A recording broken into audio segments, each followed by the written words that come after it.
વિચારો એક એવું સામ્રાજ્ય જેની હુકુમત લગભગ આખા ઉપખંડ પર હતી, જેની તાકાતની સામે કોઈ ટકી શકતું નહોતું. હવે એ વિચારો કે એ જ વિરાટ સામ્રાજ્ય માત્ર 50 વર્ષમાં રેતીના મહેલની જેમ કેવી રીતે કડદભૂસ થઈ ગયું. તો ચાલો આજે આપણે મુઘલ સામ્રાજ્યના એ જ નાટકીય પતનની આખી ગાથાને સમજીએ. આજ તો સૌથી મોટો સવાલ છે, ખરો ને?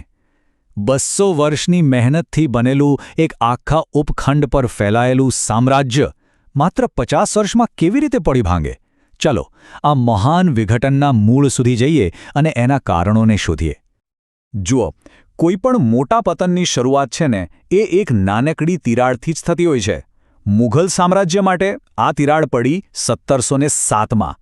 અને મજાની વાત તો એ છે કે એ સમયે તો સામ્રાજ્ય પોતાની શક્તિના શિખર પર હતું. બસ આ એ જ ક્ષણ હતી જ્યાંથી બધું જ બદલાઈ જવાનું હતું. 1707નું વર્ષ, ઔરંગઝેબનું શાસન. મુઘલ સામ્રાજ્ય એની ચરમસીમા પર હતું. અફઘાનિસ્તાનથી લઈને દક્ષિણ ભારત સુધી એની સત્તાનો ડંકો વાગતો હતો. પણ કહેવાય છે ને કે શિખર પર પહોંચ્યા પછીનો રસ્તો હંમેશા નીચે તરફ જ જતો હોય છે. ઔરંગઝેબના મૃત્યુ સાથે જ જાણે કે એક ટાઈમ બોમ્બ ફાટ્યો. ગાદી માટે એમના વૃદ્ધ પુત્રો વચ્ચે એવું ભયંકર ગૃહયુદ્ધ ફાટી નીકળ્યું જેણે સામ્રાજ્યના પાયા જ હચમચાવી નાખ્યા. આ કોઈ નાની લડાઈ નહોતી હો. લગભગ 2 વર્ષ ચાલેલા આ સંઘર્ષે શાહી ખજાનો તળિયા ઝાટક કરી દીધો. સેનાના ભાગલા પાડી દીધા. આ પહેલો અને કદાચ સૌથી ઘાતક ફટકો હતો. હવે ગાદી પર આવ્યા 63 વર્ષના બહાદુર શાહ. એમણે ચારે બાજુ લાગેલી આગને બુઝાવવાનો બહુ પ્રયત્ન કર્યો. રાજપૂતો અને જાટો સાથે સમાધાન કર્યું. મરાઠાઓને અંદરો-અંદર લડાવવા માટે શાહુને આઝાદ કરી દીધા. શીખોની વધતી તાકાતને રોકવાનો પણ પ્રયાસ કર્યો. પણ આ બધું છે ને એક જર્જરિત ઇમારતને ટેકા આપવા જેવું જ હતું. 1712માં એમના મૃત્યુ સાથે એ ટેકો પણ જતો રહ્યો. અને હવે વાર્તા એક નવો અને વધુ ખતરનાક વળાંક લે છે. અહીંથી સમ્રાટ હવે શાસક નથી રહેતો, પણ એક કઠપૂતળી બની જાય છે. અને દિલ્હીનો દરબાર એ સત્તાના ભૂખ્યા ખેલાડીઓ માટે શતરંજનું મેદાન બની જાય છે. બહાદુર શાહના મૃત્યુ પછી દિલ્હીની અસલી સત્તા શાહી મહેલમાંથી ખસીને 2 શક્તિશાળી ભાઈઓના હાથમાં આવી ગઈ. આ હતા સૈયદ બંધુઓ. ઇતિહાસમાં જેઓ કિંગ મેકર્સ એટલે કે રાજા બનાવનારા તરીકે કુખ્યાત થયા. હવે એ લોકો નક્કી કરતા હતા કે તાજ કોના માથે મુકાશે અને કોના માથેથી ઉતારી લેવાશે. એમની કાર્યપદ્ધતિ એકદમ ક્રૂર અને સ્પષ્ટ હતી. એમણે ફરુખસિયરને ગાદી પર બેસાડ્યો, પણ જેવો એણે સ્વતંત્ર થવાનો પ્રયાસ કર્યો કે તરત જ એને પદભ્રષ્ટ કર્યો, અંધ બનાવ્યો અને મારી નાખ્યો. આ પછી તો જાણે કોઈ રમત જ ચાલતી હતી. થોડા જ મહિનામાં એક પછી એક 2 કઠપૂતળી સમ્રાટોને ગાદી પર બેસાડીને ઉતારી પણ દીધા. વિચારો, સામ્રાજ્યના હૃદયમાં કેવી અરાજકતા હશે. અને આ બધી અંધાધૂંધીની વચ્ચે કમજોર સમ્રાટ ફરુખસિયરે એક એવો નિર્ણય લીધો જેણે ભારતના ભવિષ્ય પર બહુ જ ઊંડી અસર કરી. આ ફરમાનથી થયું એવું કે બ્રિટિશ ઈસ્ટ ઇન્ડિયા કંપનીને વેપારમાં અકલ્પનીય છૂટછાટો મળી. બંગાળમાં નજીવા વાર્ષિક શુલ્ક સામે કરમુક્ત વેપાર. પણ સૌથી ઘાતક હતો દસ્તક જારી કરવાનો અધિકાર. આનાથી કંપની સ્થાનિક કર ચૂકવ્યા વગર વેપાર કરી શકતી હતી, જેનાથી સામ્રાજ્યની આવકને મોટો ફટકો પડ્યો. ટૂંકમાં આંતરિક નબળાઈએ અજાણતા જ ભારતના ભવિષ્યના શાસકો માટે દરવાજા ખોલી દીધા હતા. હવે રાજધાનીમાં તો આગ લાગેલી જ હતી, પણ એની જ્વાળાઓ હવે આખા સામ્રાજ્યમાં ફેલાઈ રહી હતી. વાર્તા હવે દિલ્હીથી આગળ વધીને સામ્રાજ્યના ભૌતિક વિઘટન તરફ વળે છે.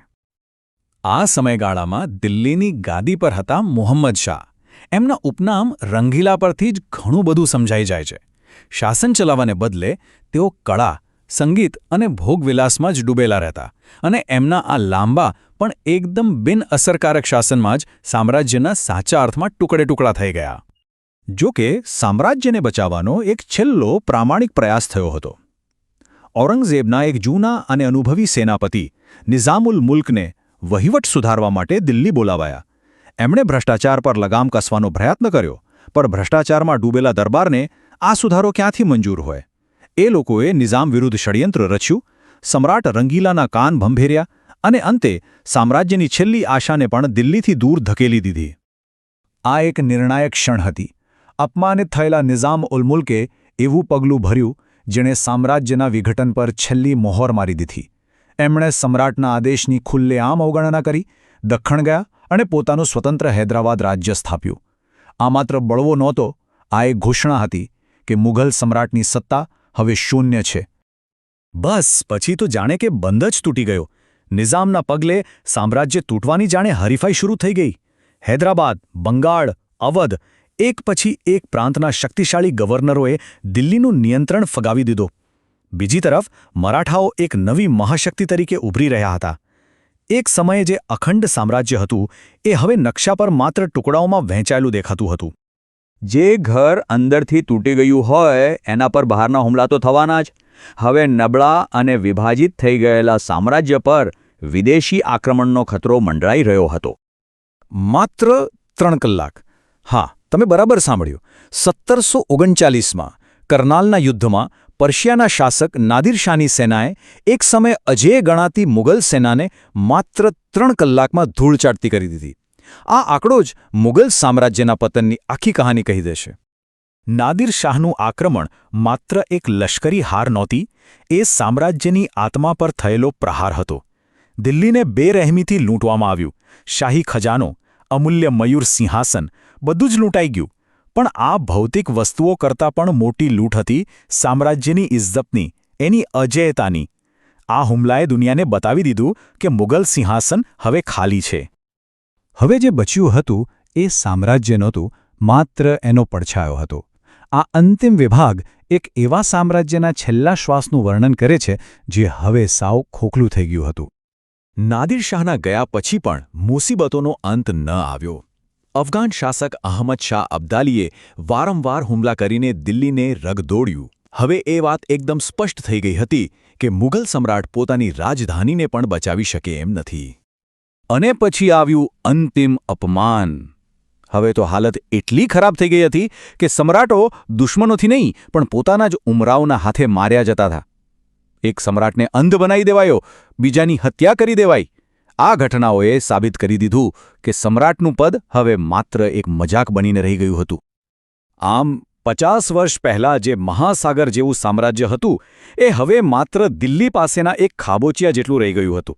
એ હવે વાસ્તવિક સત્તા નહોતું, પણ ભૂતકાળની ભવ્યતા પર જીવતો એક પડછાયો માત્ર હતું. અને આ આપણને એક બહુ જ મહત્વના પ્રશ્ન પર લાવીને છોડી દે છે. જ્યારે મુઘલ નામનો આ મહાકાય હાથી પડી ગયો ત્યારે તેના દ્વારા છોડવામાં આવેલી આટલી મોટી ખાલી જગ્યા ભરવા માટે કોણ આગળ આવશે? આ પતને જ તો મરાઠાઓ, શીખો અને અંતે બ્રિટિશરો જેવી નવી શક્તિઓના ઉદય માટે મંચ તૈયાર કર્યો.